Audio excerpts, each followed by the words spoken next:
Okay, so the Thetans that he sent down to the volcanoes with the H-bombs, are those the tiny little Thetans that are connected to you today? You're communicating with all these little beings telepathically.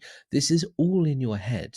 But how are they connected to you if, like, I'm a Thetan, and if everybody's a Thetan, then why do you have little Thetans or big Thetans connected to you? They are throwing gibberish gobbledygook at you and then saying, oh, you don't get that?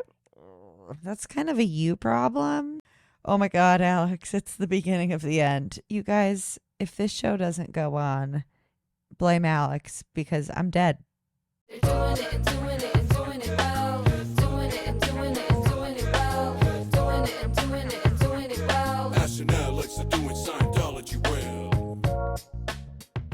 We're doing it, doing it, Doing it well. It's so catchy. LL Cool J / Alex and Ashley collabing. On Wednesdays, we wear pink. And what are we wearing today? I was actually just thinking about that. And you have like a pink thing in the background. I've got like a pinky purple light. Yeah, hell yeah. On Wednesdays, we wear pink. This is our new thing. So, hello, welcome. I'm representing Colorado today. I'm representing London, I guess. Although my hat is from Atlanta. Maybe I'm representing Atlanta. You're repping the ATL today. I dig it.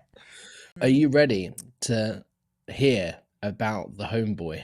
I've never been more ready to hear about an OT step than I have been to hear about OT3 and the wall of fire, which is a term that I just learned. So OT3 is the wall of fire. It is probably the most famous confidential level of Scientology. It's certainly the most exciting and the most wacky. Now, I want to put this into perspective numbers-wise before we go any further. The majority of Scientologists do not reach this level, right? It costs a lot of money. So even though this is very much the scripture, this is what L. Ron Hubbard wrote and said, and this is the belief of Scientology, most Scientologists don't believe it because they don't know it. They haven't reached that level yet. Okay. Right? It's confidential. So most Scientologists don't even know that this is what Scientology is, which is pretty fucked up. That is so fucked up. Yeah, which is why I'm so grateful that your channel and SPTV exist, because hopefully there are a good amount of Scientologists out there who heard some whisperings and are curious as to what the rest of the internet is saying. Like poor David Miscavige's father, who thought they were doing great stuff and then took a little peek-see on the old World Wide Web and was like, holy fuck, they hate us. They think we're evil. So glad you guys are here. You have to understand that in people who reach this level are completely and utterly devout. They are fully indoctrinated. And they also believe that the reason these levels are confidential and the reason you can't talk to anybody about it, even someone who has done this level, you can't talk to them about it once you've done it, because they believe you will get pneumonia and die. Sorry, hold on. If you reach OT3 and I reach OT3 and I'm like, Alex, what's up, dog? Did you reach OT3? And you're like, yeah. We're both going to die of pneumonia. So in that circumstance, pneumonia no, specifically. The pneumonia and die thing is only for people who haven't already done the level. If you're not ready to receive this information and you hear it, you'll get pneumonia and die. If you are talking to someone else who's already done the level about it, it's just not something that you can really do, because if you don't fully agree with it, it's because you don't fully understand it, right? So if you're reading this thing and you're thinking, what the fuck? This just sounds a bit wacky and crazy to me. I don't know if I agree with it. The other person you're speaking to is so indoctrinated that they believe Scientology is the right thing to do. So, and in Scientology, they believe that if you don't agree with something, it's because you don't understand it. You've gone past a word you don't understand. So they will write a report on you, and you will then have to go and restudy. And also, it's something that's confidential. It's your personal spiritual growth and enlightenment. So it's not something that you can discuss. Like when they give you the OT materials to go and study, you literally have to keep them in a briefcase, like attached to your body with like a dog leash or a chain or something, so At that all they don't get times. stolen at all times. Yeah, like while you're studying them, you have to go and you pick them up from this person who signs them out and signs your name, and they give it to you, and they have to watch you attach it to your body, and then you then walk to the confidential course room, or you do it at home or whatever. You know, you keep it with you, and you believe that you are protecting this like holy sacred information that cannot get out there. So you don't talk about it because it is so powerful and so important, and it's of a spiritual nature. Hold on. So you said if you receive the information and you're not ready for it, then you get pneumonia and die. How would you receive the information without being ready for it? Like you overhear it or By listening to this podcast or watching South Park or looking up online, because all of these documents are available online for public consumption. Oh, oh, so basically it means if you search for outside knowledge that goes against what we're saying here, you're going to get pneumonia and die. Because obviously, if you're questioning things, you're not ready for this shit. Why Yeah. pneumonia? I don't know. It is It's very not, specific, isn't it? I find like the LSD and the pneumonia very specific. I feel like L. Ron Hubbard at some point had a super bad trip on LSD. He was tripping on LSD all the time. Was he really? Yeah. Are you serious? Yeah. What a fucking hypocrite. That motherfucker was probably taking prescription pills too. Was he? You know why he was so against psychiatry?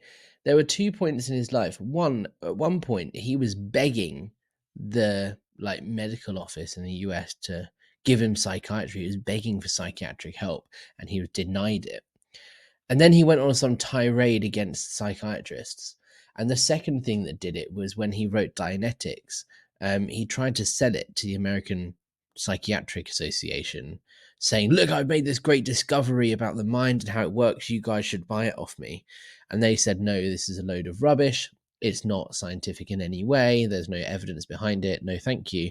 That was what kind of put the nail in the coffin for him, of like, well, psychiatrists don't know what they're talking about because they didn't want to take on Dianetics. That's why he's so against psychiatry, because they didn't want anything to do with him. Okay, that's really funny. Why was he so against LSD if he was Probably because he took a doing bunch a of lot? LSD. Yeah. You think maybe he took a bunch of LSD and then he thought, you know what? That kind of fucked with my brain. So then he made it a policy. I think also, like, when I read you the OT3 material in a second, there is no way, right, that this could be written by a sober person. Like, this is a very in my opinion anyway, this is very clearly an LSD trip. I don't think he wanted people to realize that he was doing LSD. And LSD is really known to open your mind. And maybe he's like, LSD will open their mind to the fact that this is bullshit. And realized that all I've done is taken LSD and made this up. We don't want those folks around. No. Okay. We're lubed up. We're ready to go. Couldn't help it. We're wearing pink. We are We're wearing good. pink. Let's do It's it. Wednesday. I'm going to read you the OT3 materials in L. Hubbard's words, exactly as he wrote them. Are you ready? Excellent. I've never been more ready for anything. The head of the Galactic Federation, which can I just say already is just great. Sorry. The head of the Galactic Federation, 76 planets around larger stars visible from here, founded 75 million years ago, very, very space opera. This is verbatim, Solved. word for word. Yep. Very space opera. Yeah. Okay, sorry. Keep going. Solved overpopulation, around 250 billion or so per planet, 178 billion on average, by mass implanting. He caused people to be brought to TGAC, in brackets, Earth. So TGAC is what Earth was called. He caused people to be brought to TGAC, Earth, and put an H-bomb on the principal volcanoes, Instant 2, and then the Pacific area ones were taken in boxes to Hawaii and the Atlantic area ones to Las Palmas, where they are packaged. His name was Xenu. He used renegades. Various misleading data by means of circuits, etc., was placed in the implants. When through with his crime, loyal officers to the people captured him after 6 years of battle and put him in an electronic mountain trap where he still is. They are gone. The place, Confederation, has since been a desert. The length and brutality of it all was such that this Confederation never recovered. The implant is calculated to kill, by pneumonia, etc., anyone who attempts to solve it. This liability has been dispensed with by my tech development. One can freewheel through the implant and die unless it is approached as precisely outlined. The free wheel lasts too long, denies sleep, etc., and one dies. So he's careful to do only instance 1 and 2 as given and not plow around and fail to complete one Thetan at a time. In December 1967, I knew someone who had taken the plunge. I did and emerged very knocked out but alive. Probably the only one ever to do so in 75 million years. I have all the data now, but only that given here is needful. One's body is a mass of individual Thetans stuck to oneself or one's body. One has to clean them off by running Instant 2 and Instant 1. It is a long job requiring care, patience, and good auditing. You are running beings. They respond like any pre-clear, some large, some small. Thetans believed they were one. This is the primary error. Good luck. Stop it. What the fuck did you just say to me? Because not one iota of that made any sense whatsoever. No, there's no way that a sober person wrote that. A lot of it was just... Do you see what I mean? It's very clearly just an LSD trip. Well, I mean, right? The first 30 seconds was you just saying math stuff at me. Well, if there's 60 billion and you put 1 million in a box and then there's 1 trillion light years, that's what you said essentially, right? No. Okay, so maybe if I listened to that half a dozen more times, would it make any sense more than it just did? This is the thing. If you look at Leia Remini, right, Mm-hmm. who has spoken about her experience of doing this level, like, you sit there and you read it and you kind of go, what? Like, the number of Scientologists that reach a level is very low anyway. But of those people that reach this level, the majority at this point leave Scientology because it's like, this is wacky, what the fuck? Is this what I've waited for? Like, I have spent over $1 million at this point. I have spent hundreds, if not thousands of hours of my life doing Scientology. I've gone clear, and now I'm doing the wall of fire. I'm learning about why we are all fucked up as spiritual beings, and what the origin story is. And Hold I'm on. sat here, and I don't even think you said the wall of fire in there, did you? that's the name of the level, OT3. For no reason whatsoever. Because, well, it's the wall of fire because this is the big important piece of information that if you learn before you're ready, you'll get pneumonia and die. L. Ron Hubbard said it, right? If you're not ready to hear this, you're gonna die. So you and I should check in with each other in a couple of days just to make sure that we haven't got pneumonia and died. Did you understand what that said? Like, did that make sense to you at all? Yeah, so I never reached OT3 in Scientology, right? I didn't get to this level. I learnt this after leaving. And this is the thing, right?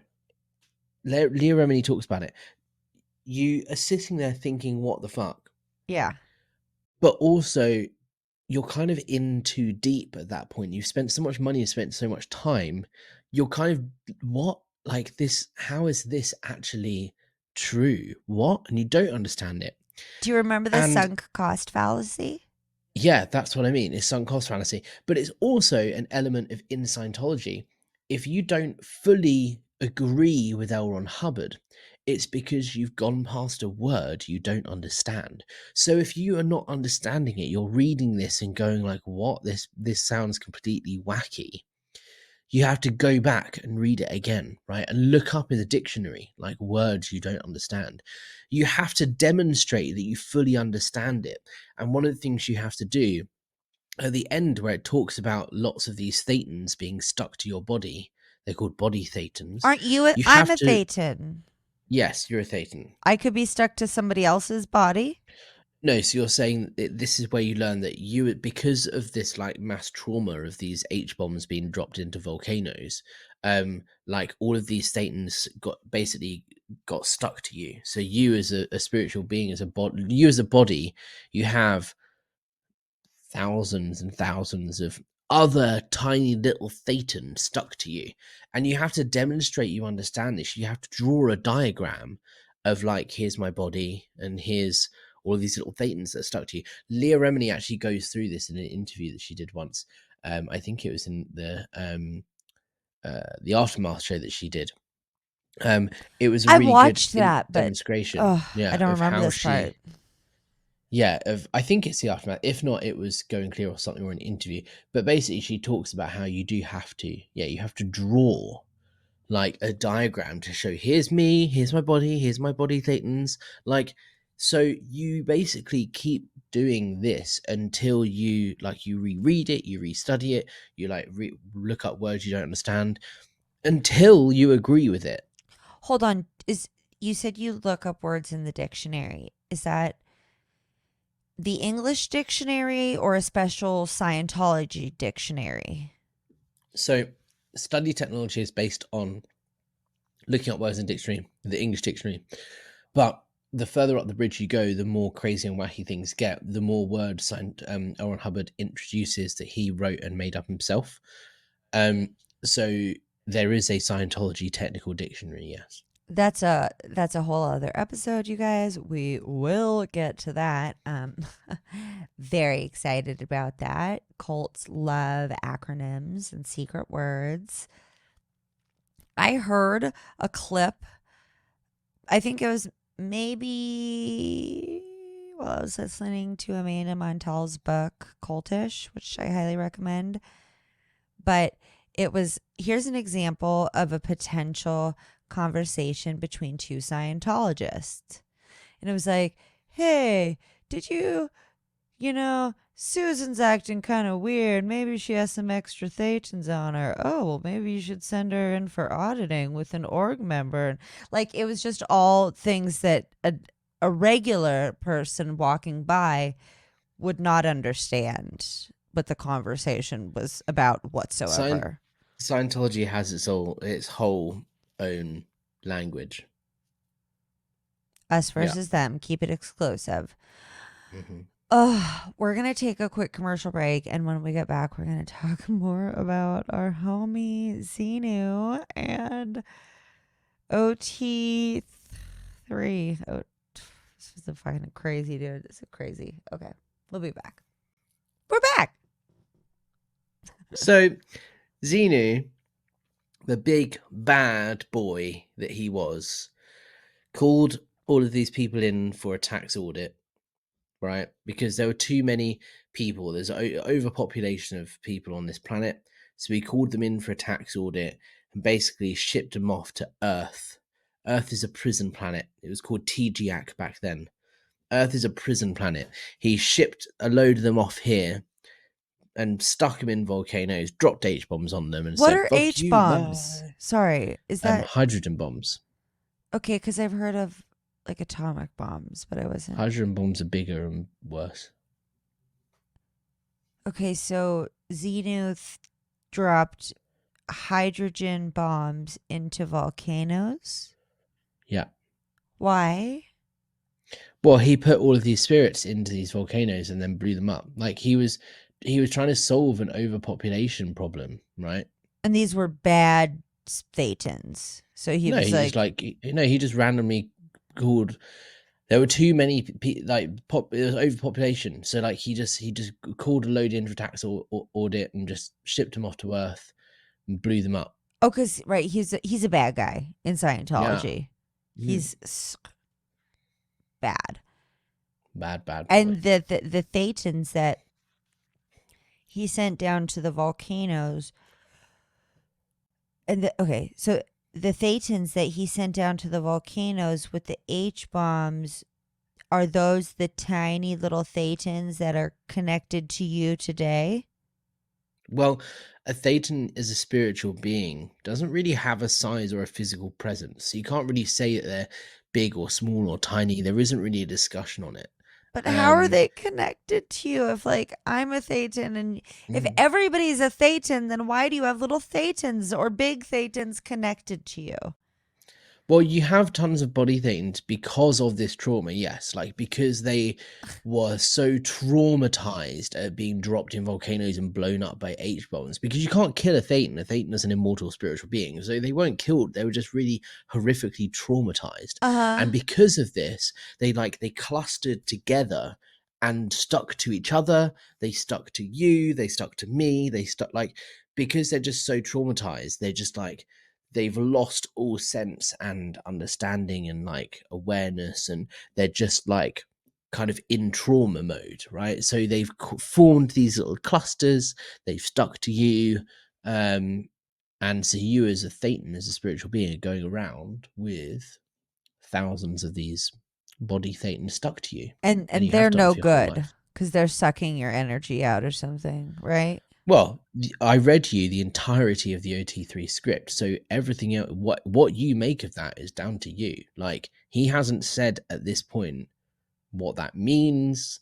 You know, he just said that you need to get rid of them, right? But like, if I read it to you again, he just said, one's body is a mass of individual Thetans stuck to oneself or to the body. One has to clean them off by running incidents 1 and 2.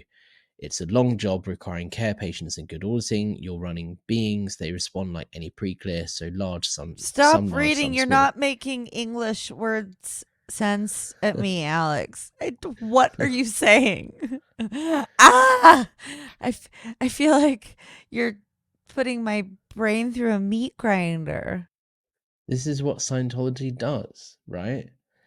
Like, he basically is saying here, one's body is a mass of individual Thetans stuck to oneself or to the body, right? So you've got you as a being, as an individual being, have thousands of other little beings stuck to you. That's what he's saying. And I got to get rid of them. He has to clean them off. Yeah, get rid of them by running incident 2 and 1. So what he means there is in auditing, running something is like going over it. You know how in the bridge we talked about, recall a time that you did X, Y, and Z. Yeah. Okay, now tell me about an earlier similar. Okay, tell me about what you were.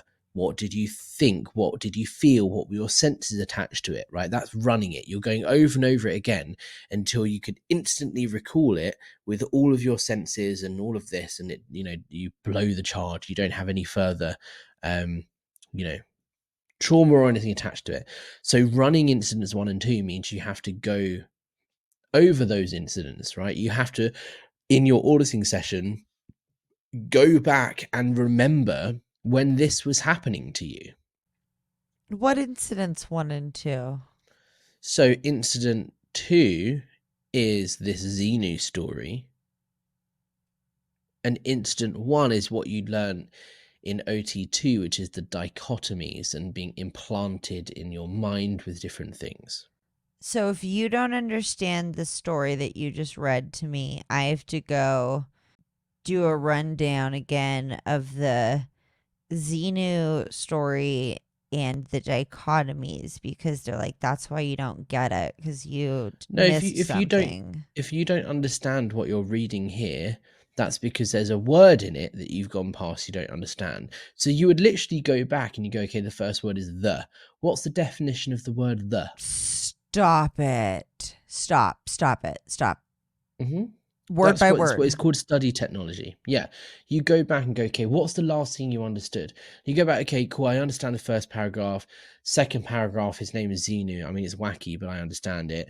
And the next one, I don't really understand it from that point. And you go, okay, cool. So you understand it. So you go, okay, so the third paragraph, the first word is when. What does the word when mean? Define the word when. You look it up. Okay, cool. Give me an example of how you use that word in a sentence. What was its derivation? Where does it come from? Right? This is what's called study technology. This is how you learn how to do Scientology. So when we talked earlier about training and learning in Scientology, it's not just reading this shit and going, cool, interesting. It's spending hours and hours fully understanding every single word. I did a thing in Every Scientology single word in the English dictionary. I did something in Scientology called the Basic Study Manual, which is a like a learning how to learn type course, and it teaches you effectively how to do this, right? How to look up words, how to apply study technology. I got almost to the end. This is a big chunky book, like course to do. It took me hours and hours and hours and hours, like weeks to do. Got to the end of it, and it was like the bane of my life, because the whole course is about looking up words and how to like define them. And you get random spot checks, like the course supervisor will come up to you and be like, you look like you look like you're not as engaged or interested. Have you gone past a word you don't understand? And you go like, no, I'm fully good, I understand it. And I'm okay, but you don't look fully engaged. So come over here and we'll do a spot check. And he'll do like a spot check to make sure you have understood it. And he'll be like, what's this word mean?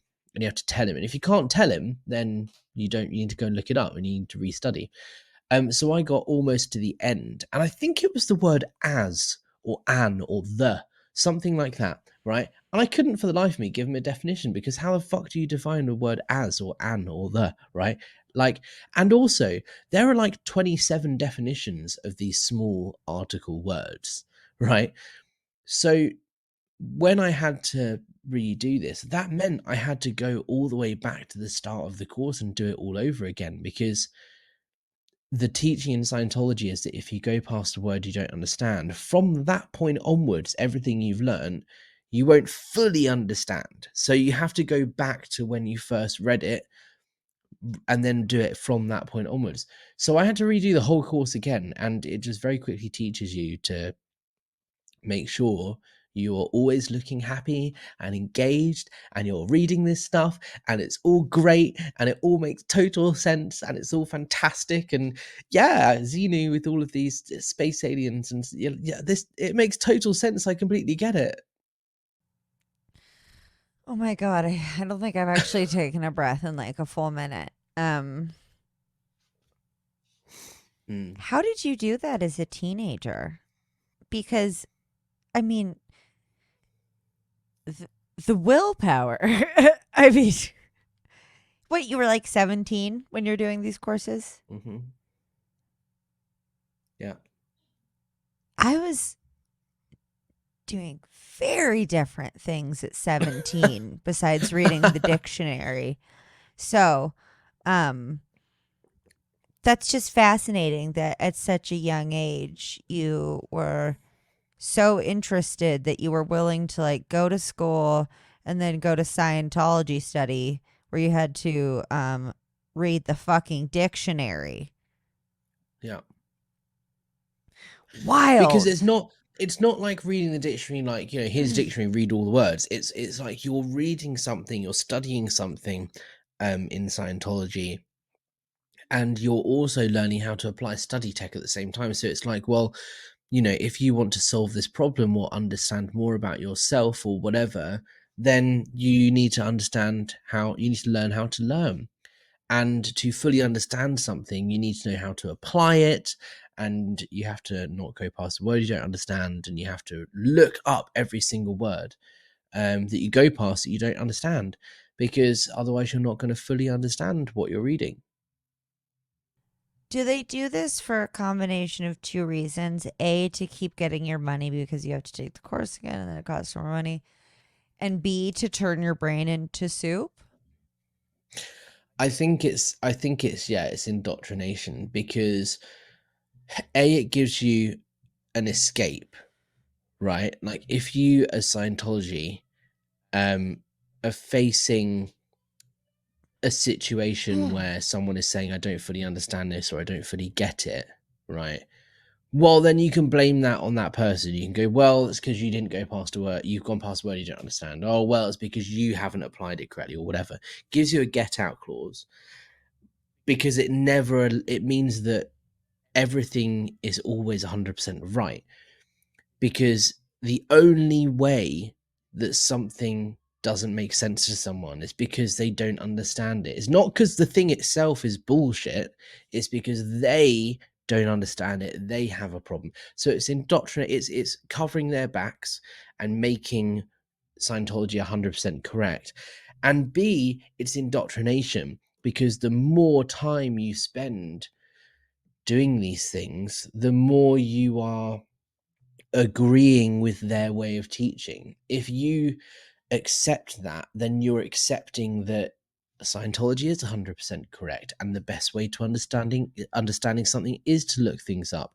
And so then when something doesn't make sense and you're being asked to disconnect from your family, or stop talking to your wife and kids, or, you know, whatever it may be, and you're thinking and you're reading the policy that you're given that says this is your wife is a suppressive person and you got to disconnect from them, and you're thinking, this doesn't feel right, I don't want to do that, it's my wife and kids, I'm not going to do that. Well, at that point you're thinking, well, the only reason this isn't making sense to me as the right thing to do isn't because it's the wrong thing to do, it's because I don't understand it. I need to read it and understand it and look words up again. Like, it's indoctrination. Sorry, a bit no, of a rant there. no. I mean, it's so informative. It just like, it makes my fucking brain hurt because I just feel like they're putting a blindfold on you and then spinning you in circles constantly so that you just like don't fucking know what's up or down because they are throwing gibberish gobbledygook at you and then saying, oh, you don't get that? That's kind of a you problem. Why don't you give us another $60 and take the course again? Because you're going to need to understand that if you want to move on. So, I mean, indoctrination, and I would say a money grab, just to, come on. They love money. So, on that note, we're going to take another quick commercial break. And when we get back, Alex is going to talk about more stuff that'll blow our minds. Yeah, welcome back from Welcome break. back. Welcome back. So OT3, right? Uh-huh. You've learned that you've got all of these body Thetans stuck to you, right? And you've got to get rid of them. So instant 1 is the earliest instant L. Ron Hubbard wrote about, which is like 4 quadrillion years ago. Everyone has this instant 1. This is where Thetans cluster together and all of this. They were crushed together by a shared trauma. And then instant 2 is Xenu, our homeboy, the dropping of the Thetans into volcanoes and blowing them up. So these two things here have happened in the history of every single spiritual being that exists, right? Every person on planet Earth. And these two things are things you have to run out. You have to go over them again and again. You have to audit and so on them out. So essentially, that's what you got to do. The goal of OT3 is to rid yourself of all of your body Thetans and therefore gain control of your own self-determinism, right?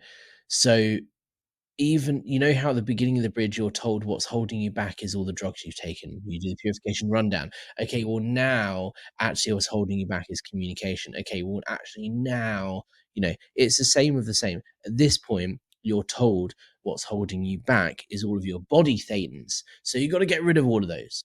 So that's what you do on OT3. How? Is there a handbook?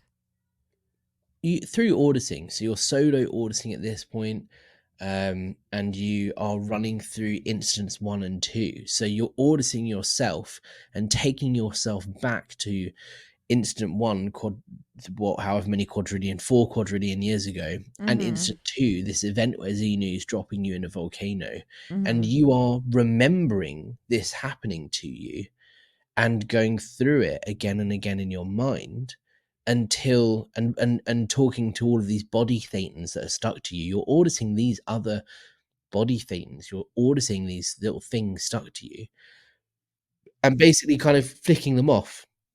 So you locate a body Thetan that's stuck to you, and you're telepathically communicating to it, right, when you're auditing, and you're getting it to recount this incident of why it stuck to you 75 million years ago when Xenu stuck him in a volcano and blew him up. And then once he's realized that, off he flies and he becomes unattached, and then you go and locate the next body Thetan. You are literally auditing, you're communicating telepathically with these little beings that are stuck to you. And how many are generally, like, on average? Well, there's not a number. It just says there are thousands and thousands of them. So probably a good amount stuck to you. Yeah, your body is made up of body Thetans, and they've been stuck there for 75 million years. If you are self-auditing, I mean, who's there to do the checks and balances and make sure that you're not, cheating your way through the steps? Well, why would you cheat? Because at this point, you got to remember, only about 5% of Scientologists get to this level.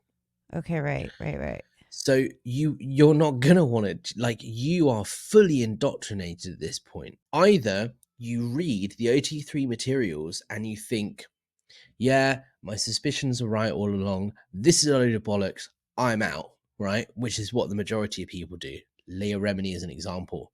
She read it and was like, what the hell? And that was the start of her peeling the onion and deciding to leave.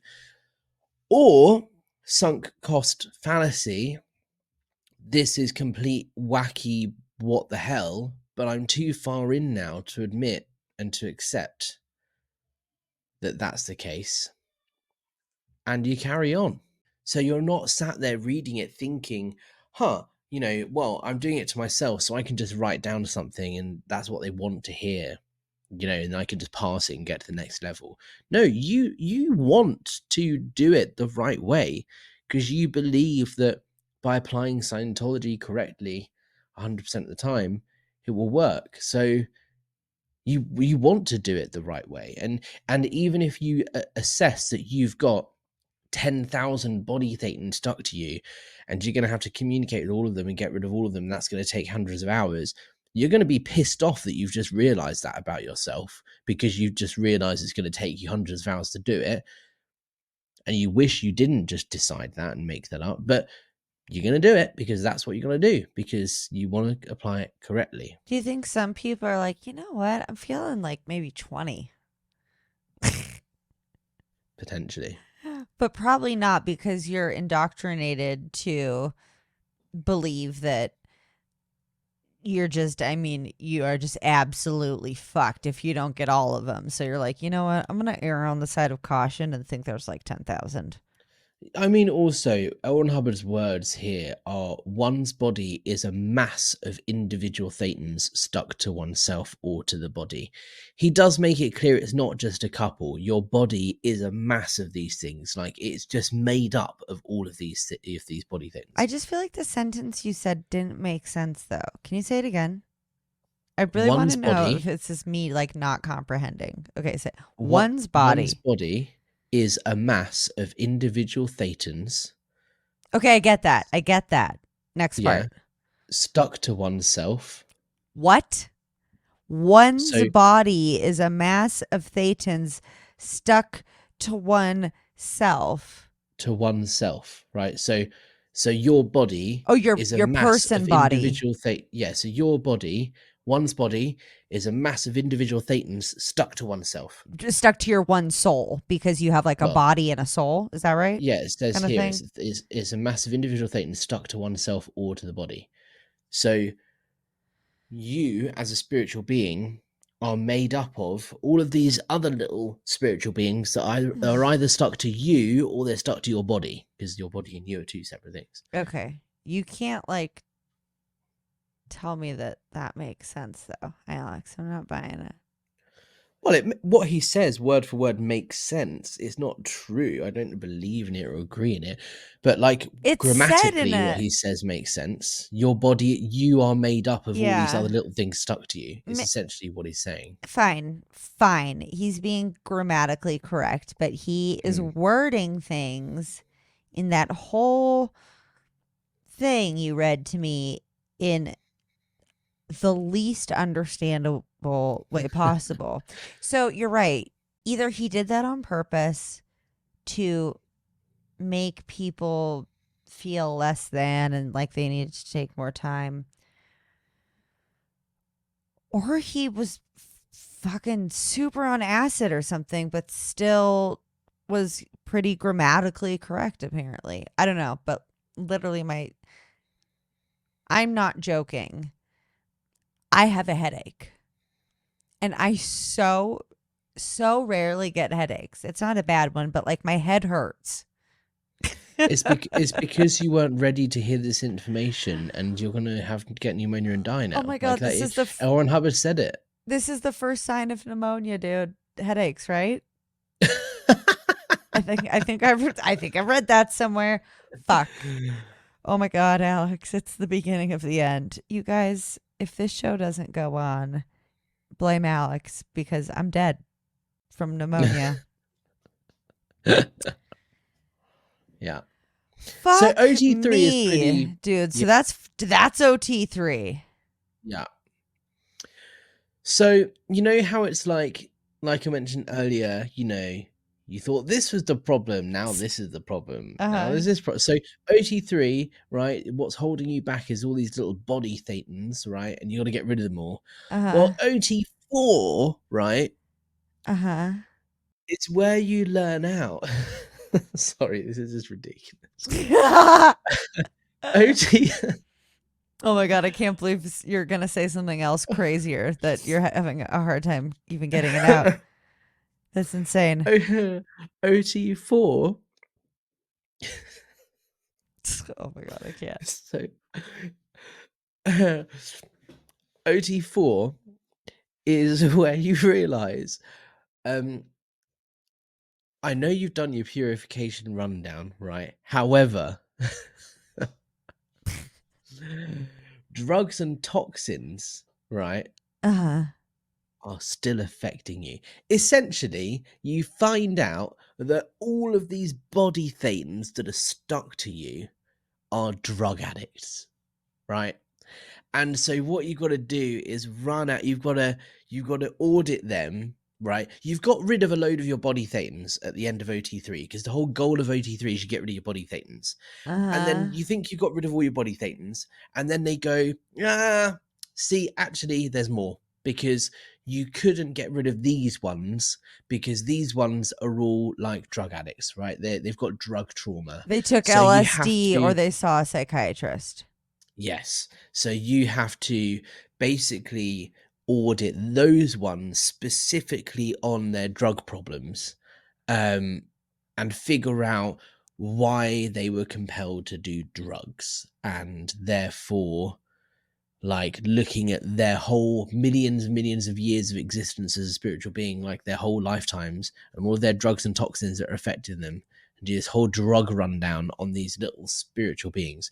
And then once you've done that, right, you would have got rid of all your body thetans, right? You're like, And then why you can would move you? on to the Why next were you one. doing drugs? What was wrong? They're like, well, I was depressed, and you're like, okay, well, that's not a good excuse. So get the fuck out of here. Or like, how do you audit the Thetans? Are you nice to them? Are you mean to them? Like, how do you know they're gone? Do you know any of this? Does anybody know? Probably not, because it's bullshit.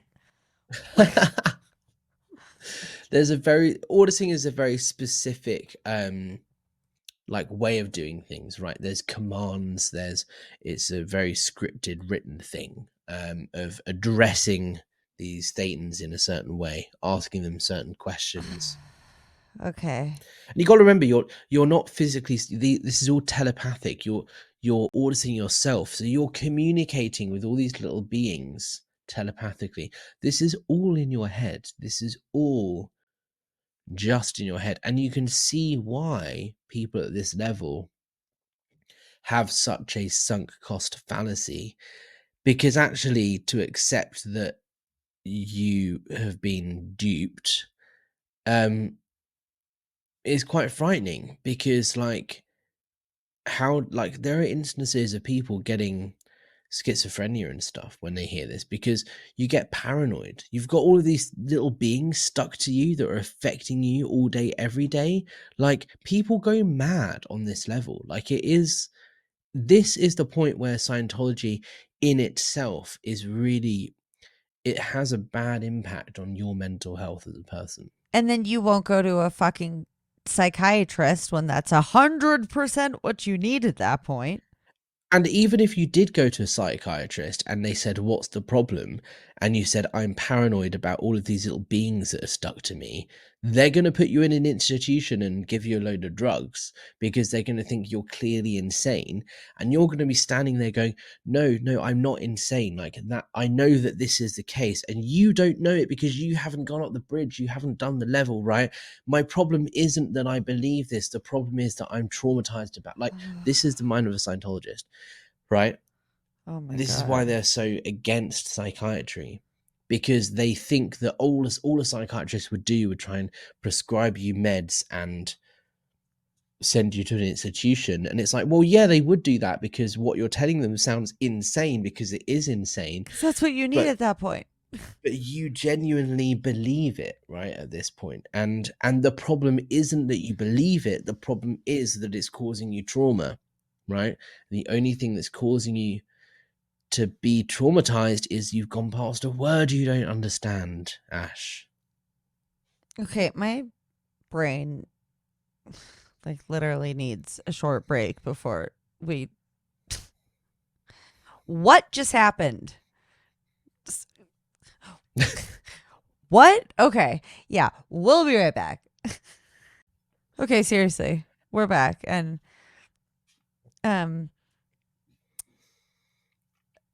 so okay. Well, okay. That was 3 and 4. I'm now in a mental institution if I'm a Scientologist. My brain So- would have broke by now. Yeah. I So couldn't. I couldn't. You learn that you've got all these body thetans, you've got rid of all of those, and then you realize, no, you haven't got all rid of them all, because some of them are drug addicts. And then you get rid of the drug addict ones, and they go, cool, now I've got rid of all my body thetans, right? Now I'm ready to do OT5. I know you thought that you got rid of all your drug addict, all of your body thetans on OT3, and then we said you got some more and they're drug addicts, and you got to get rid of them on OT4. And you thought you got rid of all of your body thetans on OT4. Now you're on OT5. Actually, you have more body thetans, right? There's more of them, and they are actually causing you issues directly. Who are these And- ones? Well, these ones are having such an impact on you. You can't do it. You can't audit them yourself, right? You have someone else has to audit them for you. So OT5 is the first time in quite a while that you actually go into a session with someone else, with an auditor, who then is auditing your remaining final body Thetans. Oh my God. Okay. I literally I keep forgetting to breathe. I notice how many sighs I'm doing. I'm like, oh, that's because you're holding your breath. I asked my therapist once, I was like, why do you always tell me to take a deep breath? And she's like, because you're not breathing and you have to do that to like live. And I'm like, okay, no, that's fair enough. Good reminder. We're almost there. Fuck me. We're almost at the top of the bridge. Okay. Like, I'm traumatized just hearing about this.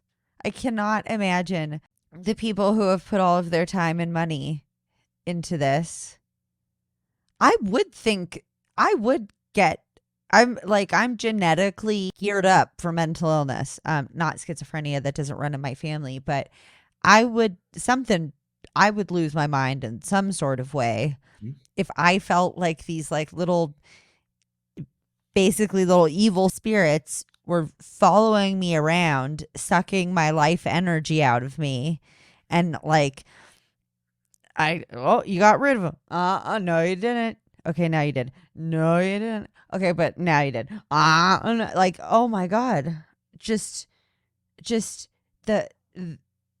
I feel like they're just trying to fuck with you at this point. Like, that's all they're trying to do is just fuck with you. Or L. Ron Hubbard absolutely ran out of ideas and was like, I don't know, dude, just more Thetans. Fuck. What? I don't know. I think L. Ron Hubbard became fairly obsessed himself at this point. You know, there are stories of L. Ron Hubbard towards the end of his life being so paranoid about these body Thetans that he asked someone to make a special e-meter that would deliver him an electric shock big enough to kill off all of these body Thetans. So wait, he believed his own gobbledygook? Yeah. Even though he was a science fiction writer who made up.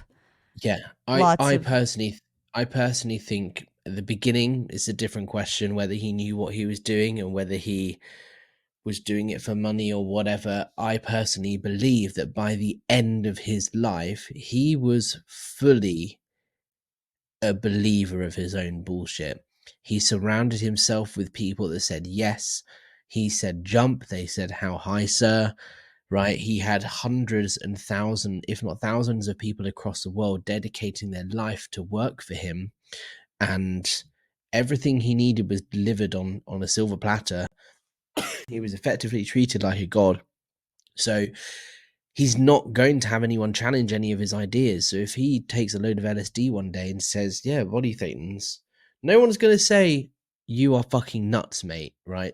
Calm down on the drugs. So you know he was yes, definitively doing a lot of LSD. This is there's no physical evidence that he was, but I think having read all of these documents and hearing eyewitness accounts and so on, my personal belief is that he was doing drugs. And that's the thing, is that he surrounded himself with these people that he ended up believing his own bullshit. And so he asked someone to make a machine that would effectively kill himself because it would electrocute him and kill off all of these body Thetans. He went mad himself, believing all of this stuff that he's made up about these body Thetans. Do you think that when he made up the Xenu story, he believed it?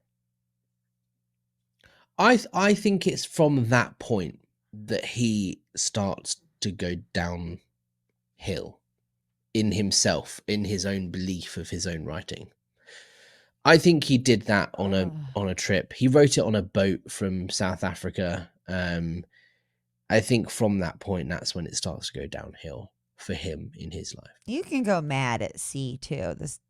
The sea, that's the sea org, and just the sea by itself. Scary, man. Whoa, okay. Well, look, we're almost there. We've only got a few more levels to do. That was 5. That was 5, right? And you still have Thetans. Fuck Yeah, me. OT6 is really short. It's not much to talk about. OT6 is basically it's training, right? You're training yourself how to solo audit on this specific type of auditing, like learning how to do this specific type of thing. OT7 is doing that thing, the solo auditing, until you finally have no more body thetans, and you are the end result of OT7 is you are cause over life, right? In Scientology, you're trying to get this thing called to get to the state of cause. If you're cause over something, that means you are in complete control of it. You are able to cause things to happen. You're in cause, right? Is a good thing. It means you're in control, you're in power. So if you're cause over life, that means you are in ultimate control of your own life. Nothing else is getting in your way. No one else, you're not letting anyone affect you. You are completely in control of your own life. That's OT7. Okay, hold on. So you do all that solo auditing and you don't get rid of the Thetans. So they're like, okay, we're going to bring in somebody to audit for you. And then so you can learn how to do, what was it called?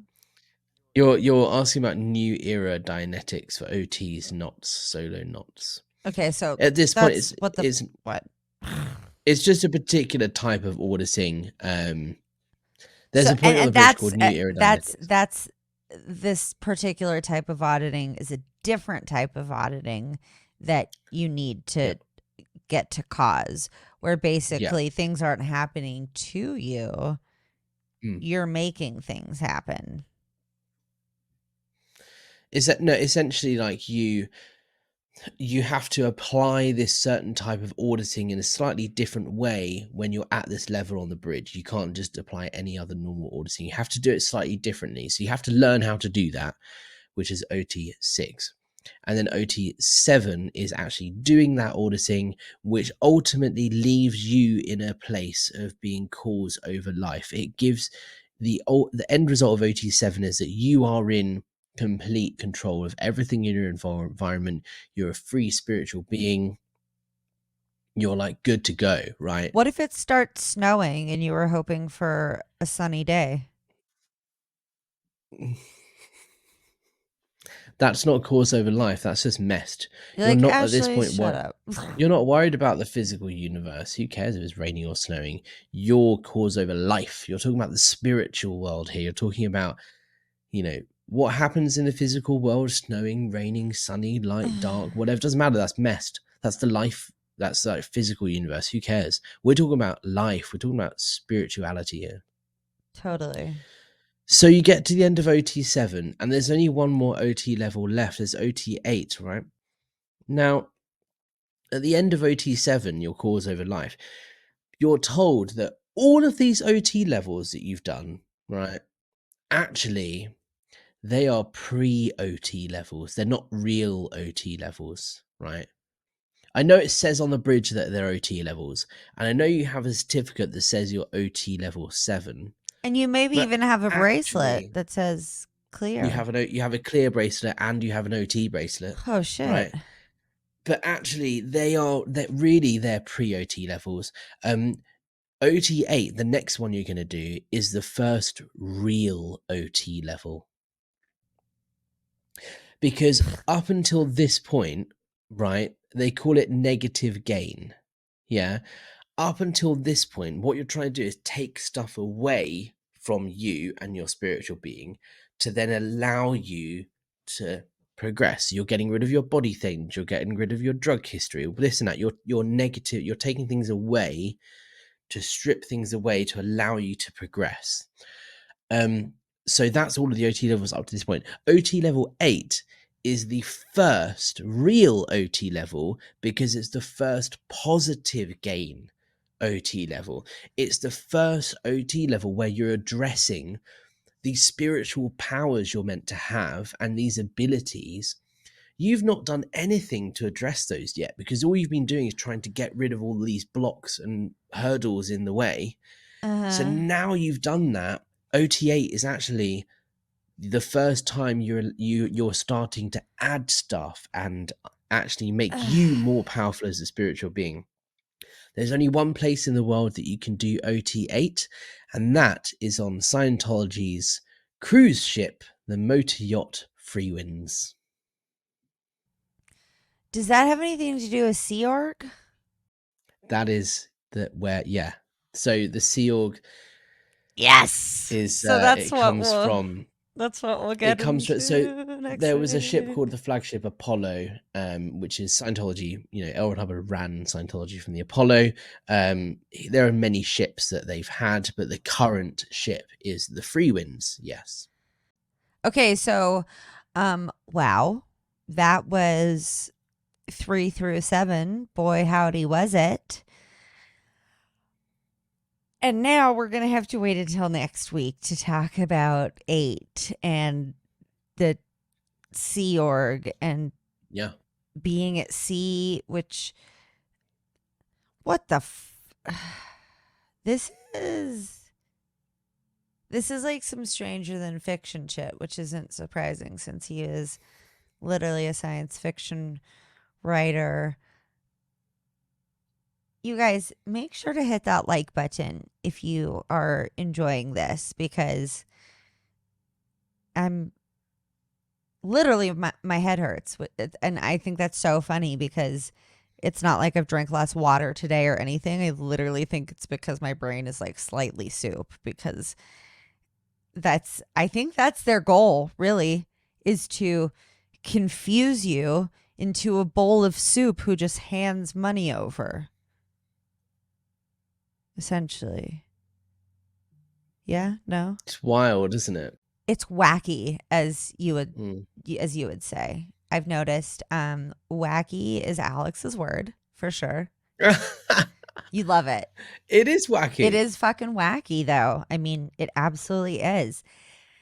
So, holy fuck, dude, this series gets crazier every episode, I feel like. So make sure to tune in next time. Subscribe to Alex's YouTube channel, Apostate Alex. Like this video. Share it with some fucking friends. If you're watching here on YouTube, then make sure to go to my podcast, That's So Fucked Up. And this is available in audio version, but since you've just watched the video version, why listen to it? But there is a lot of other great content and a lot of cult content if that's your jam. Yeah, Ash does some great podcast episodes. As we mentioned in the last one, I think it was in episode 5, we talked about Ash doing an episode pretty much every other day or so about mass murderers, about conspiracy theories, about cults, about so many things that are fucked up. So if you like Ash and what we've been doing with Scientology, do go and check her out on her podcast platform and listen to some of her shows, and let us know in the comments below how many body Thetans you think you have. Yes. And I did just do an episode on Bama Rush, which is about the sororities in Alabama, which is some terrifying, crazy, fucked up shit. I also look at the Greek system as a cult. You guys, like, everything's a fucking cult. But seriously, the Greek system is a cult. MLMs are a cult. I just started a segment on That's So Fucked Up Presents that I'm doing on MLMs.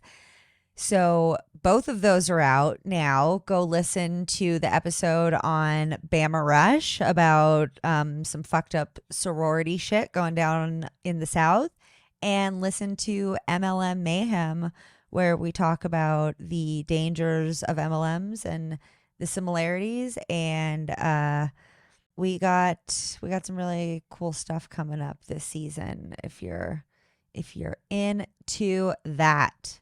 So thanks so much for being here and listening. Alex and I appreciate you guys so much. But we really do. much. So much. We do. Yeah. If you want to support my channel, you can buy me a coffee. You can also donate to the Aftermath Foundation. If you go to the aftermathfoundation.org, you can donate money there to help people escape and leave Scientology. So I would say, firstly, pay your bills and your mortgage, all that sort of stuff. And if you have spare cash, please consider putting it towards someone who needs it. And if you don't have any cash, that's absolutely fine. You can still support us. You can like and comment and share, and that helps push the video and the podcast episode out to more people. You can leave a review on Apple. That's always super nice. And yeah, if you want to help us out, we're trying to pump out lots of great and informative content for y'all. We have a very big team to do it because it takes a village to try to. I don't know how Alex does it by himself, but we've got quite a few people working on our stuff, and we're trying to grow so that we can get the word out there more about important things in true crime and ethical true crime, and specifically cults and coercive high control groups. Scientology was definitely kind of the fucking like OG Godfather almost, I feel like. I mean, there was many cults before Scientology, but I feel like they have become probably the most known in the world. Besides like Heaven's Gate, or Jonestown. Everybody knows those. If you're a Scientologist watching, good for you. I hope that you're okay, and I hope that some of this information maybe helped out a little bit. And if you're an SP, rock on, right? You're an SP, right, Alex? You're not just a PTS Probably anymore. Right.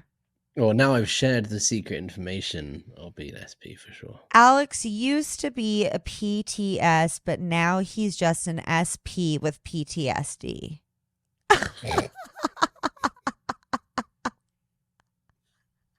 I don't know if you have PTSD, but it was just so fucking good to put all of those letters together. It was like amazing. All right, well, guys. We'll see you next time. Thanks for joining us. Good night and good luck. They're doing it and doing it and doing it well.